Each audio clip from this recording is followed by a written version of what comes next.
गुरु ब्रह्मा गुरु विष्णु गुरु देवो महेश्वर गुरु साक्षात् परब्रह्म तस्मै श्री गुरुवे नमः। ओम भवताप प्रणाशिन्ये आनंद धर्मोते ज्ञान भक्ति प्रदायिने मातस्तुभ्यं नमो नमः। जय मां। तो इस प्रकार जब ये हो रहा है तब एक विलक्षण भाग अब मां दिखा रही है।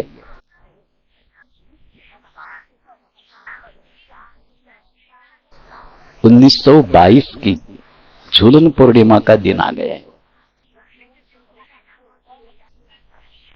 उस दिन की बात मां कहती है कि मोहल्ले की एक औरत ने मुझे कहा, हमें जो दीक्षा का साधना का खेल जो है ना, किस संबंध में मां कहती है, ये कब आया ख्याल में? अष्टग्राम में पहली बार मां कहती है, एक पोखरे में स्नान करते समय ये ख्याल आ गया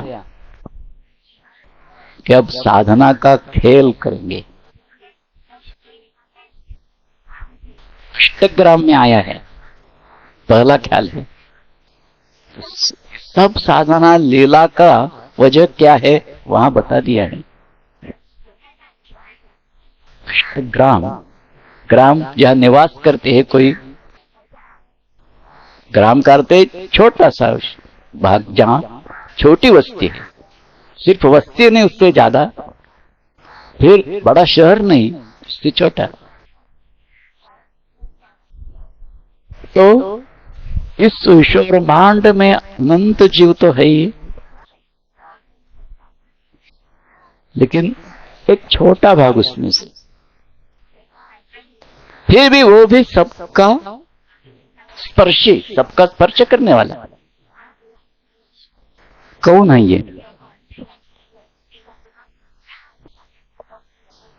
ये अष्ट ही है, 8 ही है। भूमिरापो नलो वायु खम मनो बुद्धिरेवच अहंकार इतियम में भिन्ना प्रकृतिरष्टधा। अष्टग्राम उसी में अगर प्रकाश करना है वो तो सब में प्रकाशित हो ही जाएगा। वही साधना लीला है।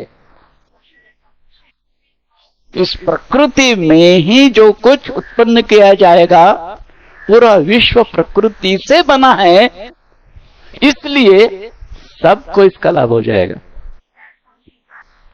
सूचित करती है मां की लीला की बहुत बड़ी विशेषता है।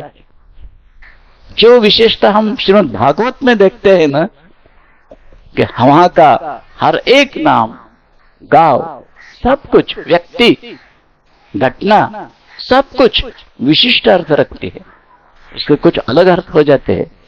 मां के लीला चरित्र में भी वही बात है। हम सब लीला में देखते आए हैं, वैसी ये भी लीला, साधना लीला अष्टग्राम में हो रही है। इससे भी विशेषता है, सूचित करती है वहां से कि अब साधना लीला जो है ना, हर एक के सामने जाके नहीं, एकांत में, क्योंकि जानती है इस प्रकृति द्वारा सब में सब प्रकाश फैला जाएगा। तब झूलन पूर्णिमा की जब आई है लीला, एक पड़ोसी औरत कहती है कि चलो झूलन देखने जाएंगे। तो प्रथा तो ऐसी है, इस दिन झूले पर राधा श्याम सुंदर को बिठाते हैं अथवा बच्चों को सजा के बिठाते हैं। बड़ा उत्सव होता है, उसी को देखते देखते आनंद से विहार करते हैं लोग। तो झूलन देखने जाएंगे औरत कहती है, और मां नहीं कहती, नहीं जाएगी। क्यों ऐसा?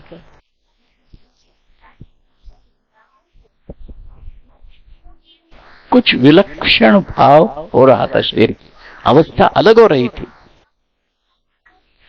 भोलानाथ जी का भोजन कराया, फिर अल्पाहार किया,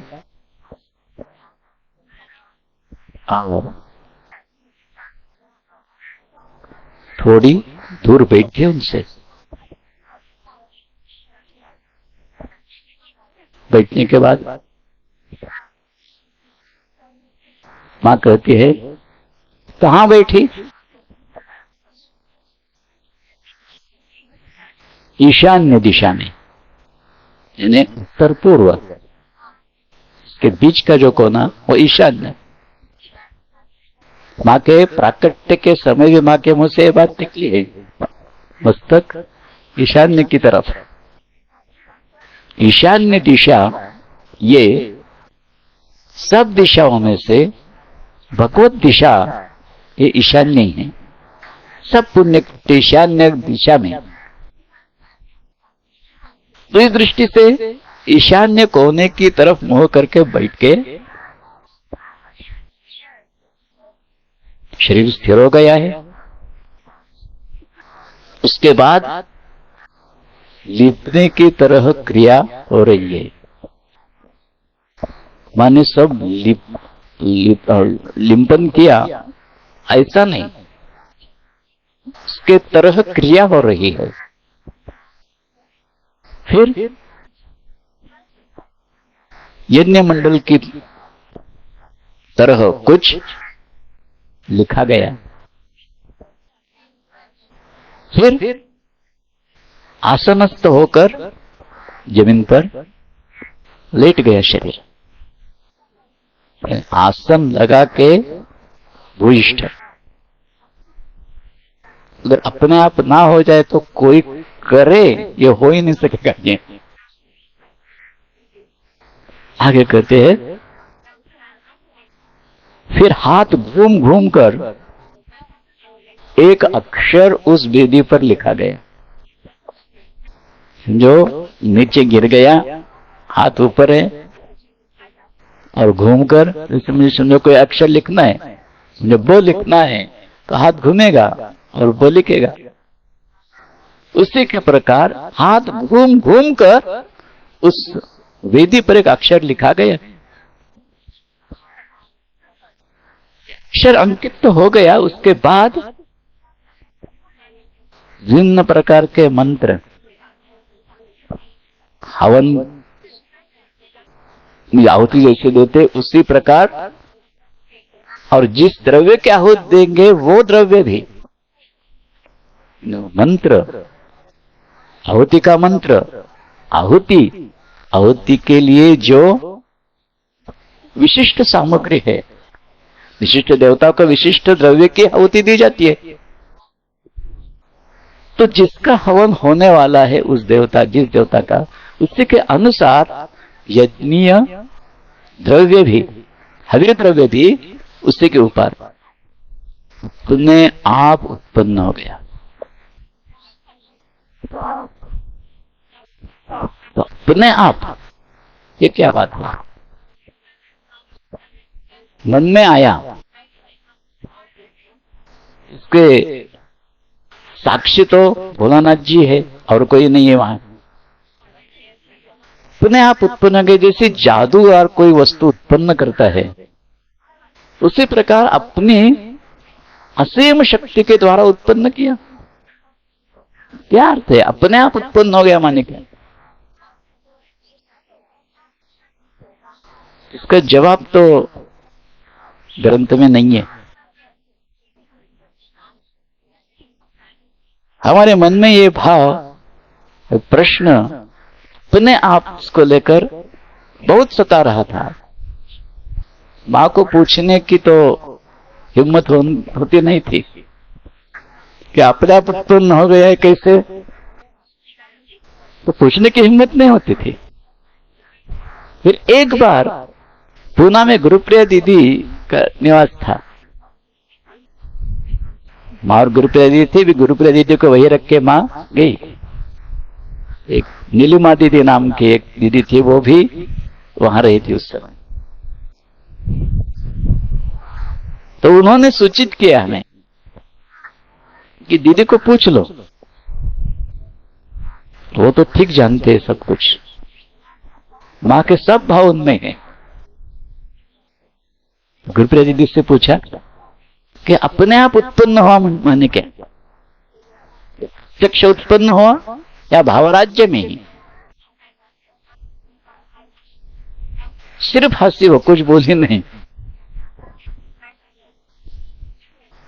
फिर गुरुजानंद जी महाराज जब पुनः थे तो उन्हें सवाल किया कि वो तो स्वक्रिय स्वर सामृत का माँ से पढ़कर दिखाते थे, माँ के मुंह से, और जो कुछ उसका विवरण आएगा सो लिखते भी जाते थे। इसलिए उन्हें पूछा,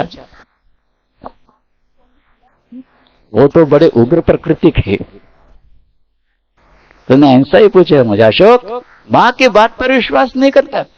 नहीं महाराज, ये बात नहीं है, विश्वास करता हूं लेकिन ध्यान में नहीं आ रहा है। ये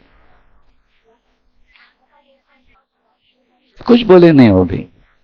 तो बोले अपने आप उत्पन्न हो गया, अपने आप उत्पन्न हो गया, क्या चाहिए तुम्हें और? हमें इतना हम चाहते थे कि प्रत्यक्ष या भावराज्य में। भावराज्य में ये बात स्वीकृत करने के लिए हम इसलिए तैयार नहीं थे, मां किसी भी भावराज्य में नहीं आएगी। उनके लिए भाव ये तो बहुत नीची अवस्था है, कैसे मानेंगे ये? इसीलिए निर्णय नहीं होता था। प्रत्यक्ष भावराज्य में नहीं तो अपने आप पे कैसे? फिर बाद में इतने उसके लिए अस्वस्थ हो गए थे कि कैसे समझेगा, कौन समझा सकता है? गुरु प्रीति भी चुप हो गई, जैन जी तो महाराज बिगड़ गए। फिर भीमपुरा में मां से पूछा, ये मां वो प्रत्यक्ष था, भावराज्य शब्द का उपयोग नहीं किया, इतना ही कहा कि मां वो प्रत्यक्ष था, जैसे हम देखते हैं ये, या कुछ और? मां का जो जवाब है ना, वो पूर्ण रीति से शास्त्र शुद्ध है। मां कहती है प्रत्यक्ष,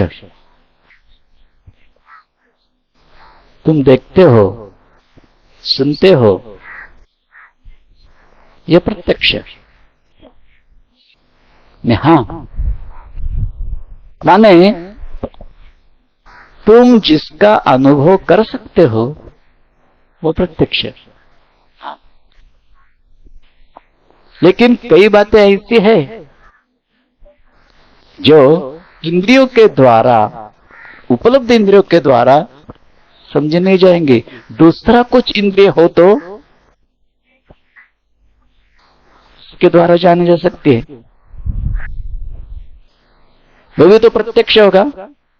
प्रत्यक्ष का अर्थ अगर इंद्रिय द्वारा जो जाना जाता है उससे अगर प्रत्यक्ष कहना है, जो देखते हो सुनते हो वही प्रत्यक्ष, और अन्य किसी के द्वारा प्रत्यक्ष हो सकता है। तो यही जवाब का अर्थ हम ऐसा ही लगाते हैं कि जो 5 ज्ञानेंद्रिय हमारे पास है, इन्हीं के द्वारा जो हमें ज्ञान प्राप्त होता है, इसे हम प्रत्यक्ष कहते हैं। अगर ऐसा कोई एक इंद्रिय प्राप्त हो जाएगा जो हम जानते नहीं है, उसी के द्वारा जिसकी अनुभूति हुई होगी वो भी प्रत्यक्ष ही है।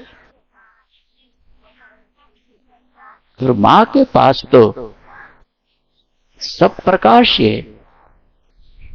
हम तो ऐसा कर सकते कि हमें 5 ज्ञानेंद्रिय है, किसी किसी को हम से बोलते तो 6ठा ज्ञानेंद्रिय उसको है, इसलिए वो पहले ही जान जाता है क्या होने वाला है ये।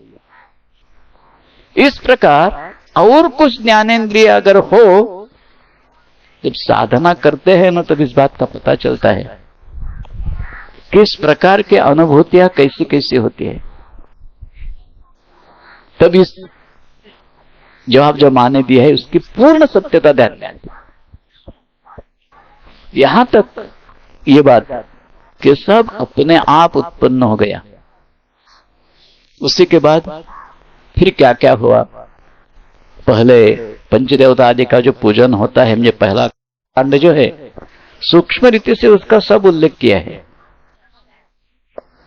जो उल्लेख किया है उसी का अर्थ ये होता है, इतना ही कहता हूं मैं। ये कैसे ये अर्थ होता है इसका विश्लेषण तो अब नहीं करेंगे, क्योंकि समय पूरा हो ही गया है। चंद मिनटों में ये इस बात को हमें देखना है।